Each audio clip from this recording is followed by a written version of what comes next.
Well, Justice League Unlimited number 2 just came out. I'm actually a little bit behind. I'm a couple of weeks back in my review of this thing, but I just love it so much. I think this is the preeminent book in the Prime universe. It's the book where you get all of your heroes, some heroes that you haven't even seen before, some you've never heard of before.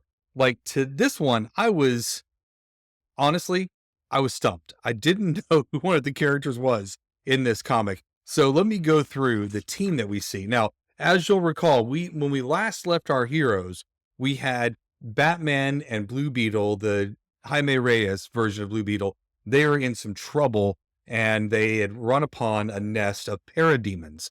And we come upon them as they're being overwhelmed. And Jaime is being dragged off by these parademons saying, "Help, Batman, help!" So they'd already called in some reinforcements. Those reinforcements came in the form of other Justice League members. Now, here's who came to the rescue. You've got Superman, you've got Wonder Woman, you've got Black Lightning, Mary Marvel, Martian Manhunter, Star Sapphire, and a guy that looks like he is either John Constantine with a hat, or he's the Question with like the dude Question without the mask thing. It's just a dude in a trench coat with Indiana Jones's hat. And I was like, who in the world is this guy? I have no idea who this individual is. And as it turns out, it's Dr. Richard Occult, Dr. Occult. And he is a PI specializing in arcane crime. And he's got some powers and abilities, but I had no idea who this was. I'd never seen him. So I had to pull out the handy dandy DC encyclopedia.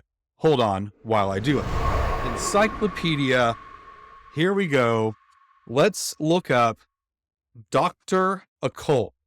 Here we go. Dr. Occult.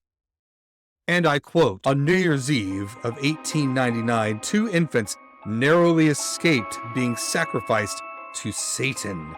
Rescued by the secret group of mystics called the Seven, the 2 grew up tutored in the ways of the supernatural under the names Dr. Occult and Rose Psychic. In 1935, the 2 opened a detective agency in New York specializing in the investigation of supernatural crimes. Thus, Dr. Occult, the ghost detective, became arguably the first champion of the golden age of heroes. Dr. Occult joined the All-Star Squadron during World War II, and in later adventure, he and Rose Psychic fused into one body, able to appear in both male and female form. Whoa, the original DC trans.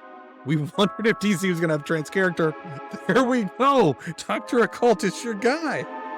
After keeping a low profile for decades, he returned to adventuring during the modern heroic age, helping to save the Earth during major events such as Crisis and the Day of Judgment.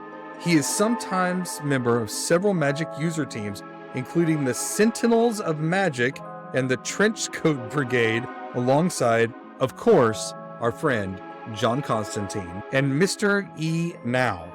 More than 100 years old, Dr. Occult has employed sorcerous means to keep himself the same physical age he was in the 1930s.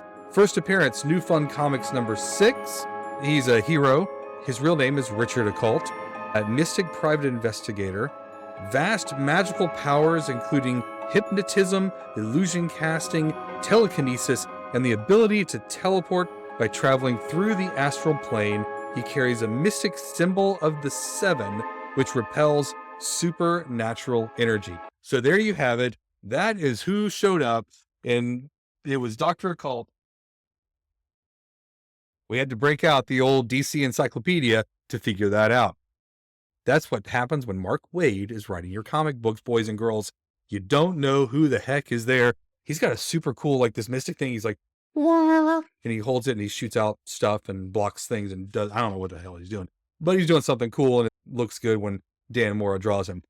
This whole comic is basically a big fight with parademons, taking out the nest of the parademons. You've got Batman trying to come out, and he was trapped and torn up, and he's all jacked up. His arms ripped up, and but he makes it out. But they have to divide up into sub teams because there are things to be done.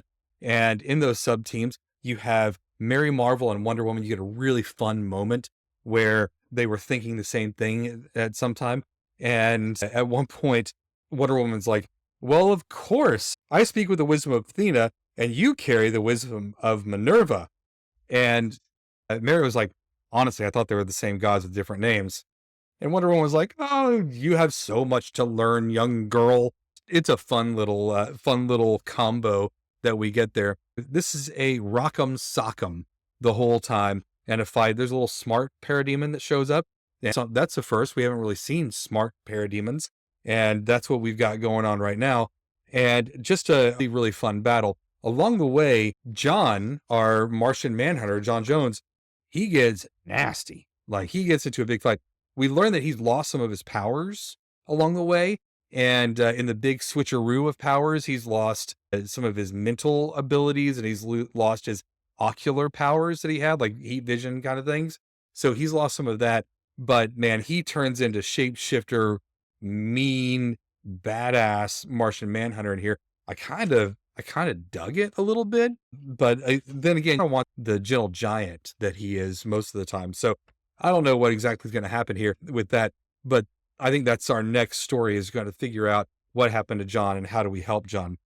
Now, as luck would have it, at the very end of this comic, there is a preview comic. You get 5 or 6 pages of the Atom Project and a few other things. You get the Atom Project. You've got some question number 1 all along the Watchtower in here. Just previewing some of the other all-in books. New Gods, it highlighted as we go. Challengers of the Unknown is highlighted. But I think the Atom Project is where they're going to have the best shot at giving Martian Manhunter his powers back. So that is that's pretty cool. I'm continuing to enjoy this. Dan Maura's art just never gets old. It's one of the greatest things in comics today, I believe. Mark Waid bringing in characters that we don't get to see a lot of, and they're fun. Like Black Lightning, he's got his own book right now, but it's hard for him to carry a book, honestly. And you got Mary Marvel, who probably will not get her own book.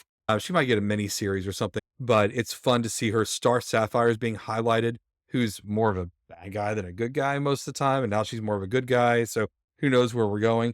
Just a cool mix of characters. You've got Blue Beetle, who he plays the damsel in distress during this issue. They have to find him. It turns out the Parademons had kidnapped a bunch of kids, and Jamie Reyes got kidnapped with the kids. So that was weird. And they did a bunch of that. So Jamie Reyes was the damsel in distress in this particular issue. Really fun, beautiful art. Mark Waid, Dan Maura, Justice League Unlimited #2. Go pick it up. Your local comic shop should have copies available. If not, I know for sure that we have copies at the Multiverse. You can find those at multiverse.shop. I just got my copy yesterday. Keep reading comics.